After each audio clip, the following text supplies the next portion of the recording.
Assalamualaikum warahmatullahi wabarakatuh, teman-teman semua. Apa kabar, teman-teman onlineku? Mungkin kalian pada heran kenapa video saya kali ini saya tidak menggunakan masker dan berada di ruangan yang berbeda. Biasanya saya menggunakan masker itu pada saat saya bekerja di rumah sakit. Di rumah sakit masih diharuskan dan diwajibkan untuk menggunakan masker. Apalagi di dalam ruangan yang notabene memang harus steril, seperti di kamar operasi. Makanya setiap kali saya membuat video, saya selalu menggunakan masker. Jadi mungkin beberapa pertanyaan dari teman-teman semua di kolom komentar selalu menanyakan kenapa saya mesti menggunakan masker, padahal saya bicara sendiri di depan kamera, depan handphone saya sendiri. Karena saya berada di tempat yang mengharuskan saya menggunakan masker. Sementara saat ini saya berada di Petronas atau berada di Menara Kembar di Kuala Lumpur yang merupakan area publik. Di Malaysia ini ada beberapa tempat yang memang harus menggunakan masker, dan saya pikir juga di fasilitas kesehatan mereka masih mewajibkan untuk menggunakan masker. Sementara pada saat saya berada di sini kita tidak menggunakan masker. Jadi di video ini saya akan menjawab beberapa pertanyaan yang mungkin memiliki kesamaan pertanyaan dari teman-teman semua. Karena beberapa komentar saya tidak sempat untuk menjawabnya karena keterbatasan waktu. Jadi di video ini akan saya jawab, dan saya harapkan ini mewakili dari pertanyaan-pertanyaan teman yang lain yang mungkin juga mengalami kondisi seperti yang ditanyakan oleh teman-teman ini. Jadi kalian bisa menonton video ini dan mendengarkan penjelasan saya mengenai pertanyaan dari beberapa teman online lainnya. Kita mulai saja ya. Jadi ada pertanyaan dari Muhammad Asri. Dia menanyakan, saya habis dijahit mata ikan, apa harus dilepaskan jahitannya? Jadi penjahitan itu kan ada jenisnya diserap dan juga ada jenisnya benang yang tidak bisa diserap. Kalau pada saat kamu operasi mata ikan dan dokter menggunakan jenis benang yang tidak bisa diserap, maka benang tersebut harus dilepaskan. Namun jika dokter menggunakan jenis benang yang bisa diserap, tidak perlu dilepaskan. Namun untuk jenis operasi mata ikan, ini biasanya pemilihan benang operasinya itu menggunakan jenis benang yang tidak bisa diserap. Dan ini memerlukan tindakan untuk membuka jahitan tersebut. Oke, sekarang saya akan menjawab pertanyaan yang kedua. Ini dari Anggi Prasetyo. Dia menanyakan, Assalamualaikum Bu, izin bertanya, saya habis melakukan operasi hernia dan beberapa hari yang lalu jahitan saya dibuka 2 dari 5 jahitan. Jadi Anggi ini dijahit dengan 5 jahitan dan dibuka 2 jahitan. Nah, setelah dibuka jahitannya jadi renggang, jahitannya itu lukanya renggang, dan juga di area jahitannya timbul luka kembali. Bagaimana perawatannya? Jadi kalau seandainya dibuka jahitannya ada 5 jahitan, 2 dibuka berarti 3 belum. Berarti ini jenis penjahitannya menggunakan simpul tunggal atau interruptor. Jadi harus dibuka satu-satu. Jadi masalah luka yang merenggang ini tidak masalah, tidak berbahaya. Nanti dia akan menutup sendiri seiring dengan berjalannya waktu. Biarkan saja, lakukan perawatan luka yang baik, makan makanan yang bergizi, jangan sampai lukanya basah. Kita lanjut ke pertanyaan yang ketiga. Ini dari Azara. Assalamualaikum Bu, mau tanya, saya habis buka jahitan di telapak kaki kena mata ikan. Sama pertanyaannya kayak yang tadi ya, operasinya mata ikan. Di sini juga ditanyakan setelah dibuka jahitannya, lukanya juga mengangah, jadi terbuka sedikit, nggak masalah. Nanti dia akan rapat sendiri seiring dengan berjalannya waktu. Biarkan saja, tidak perlu dilakukan penjahitan ulang, jadi tidak perlu di-refer ulang, dia akan menyatu, asalkan penyembuhan lukanya ini harus dilakukan perawatan luka, makan makanan yang bergizi ya, jangan sampai basah lukanya, tidak perlu dilakukan penjahitan ulang. Kemudian ada lagi yang bertanya dari Mujarobat. Dia menanyakan sisa benang jahitan setelah operasinya tertinggal. Jadi cuma tidak mengganggu, jadi tidak ada masalah, bahaya atau tidak. Jadi jenis benang itu seperti yang sudah saya sampaikan, ada yang benang yang bisa diserap, ada yang benang yang jenisnya tidak bisa diserap.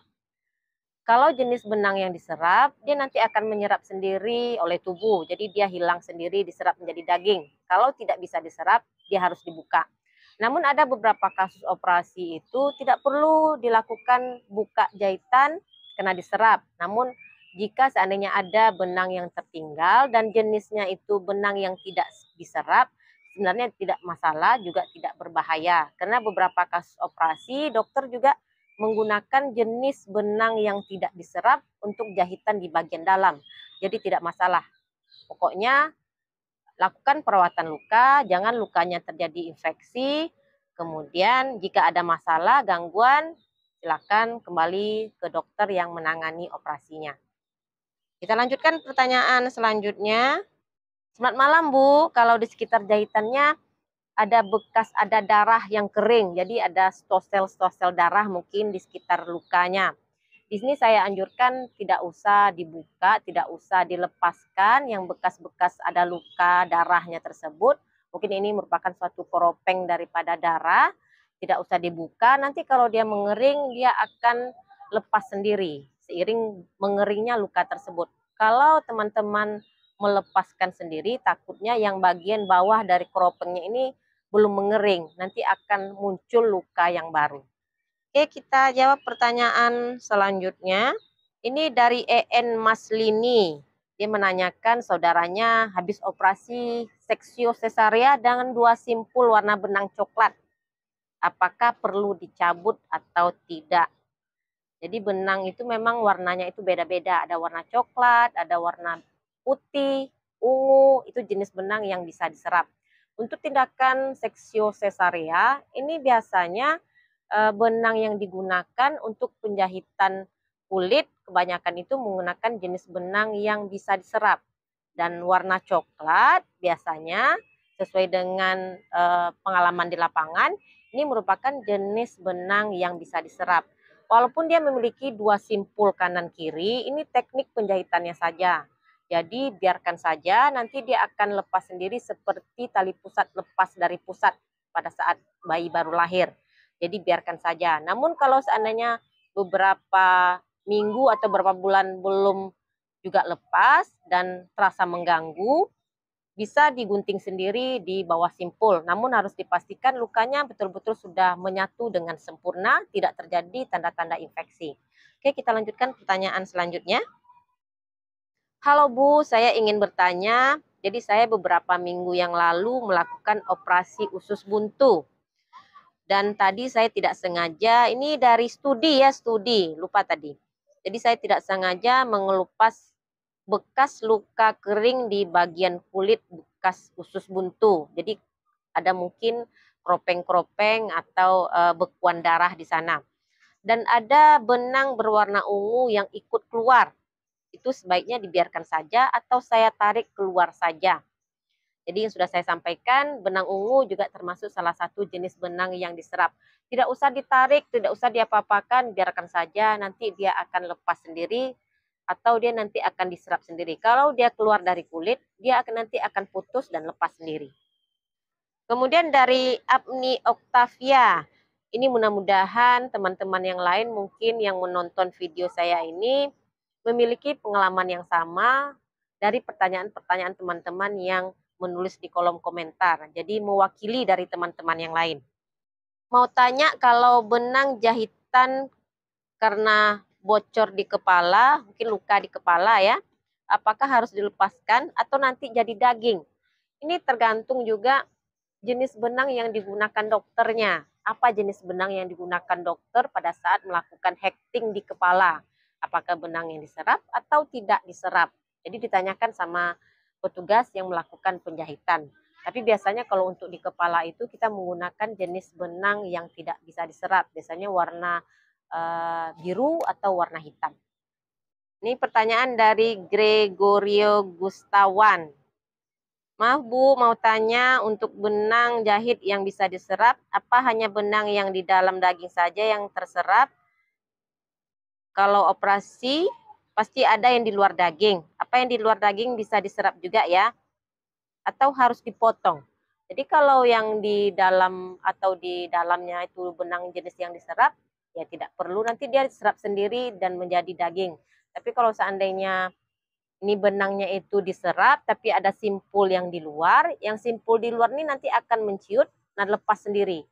Jadi tidak perlu digunting. Kalau ada masalah, ada keluhan, tidak merasa nyaman, boleh digunting, tapi lukanya harus sembuh dulu, harus menyatu secara sempurna.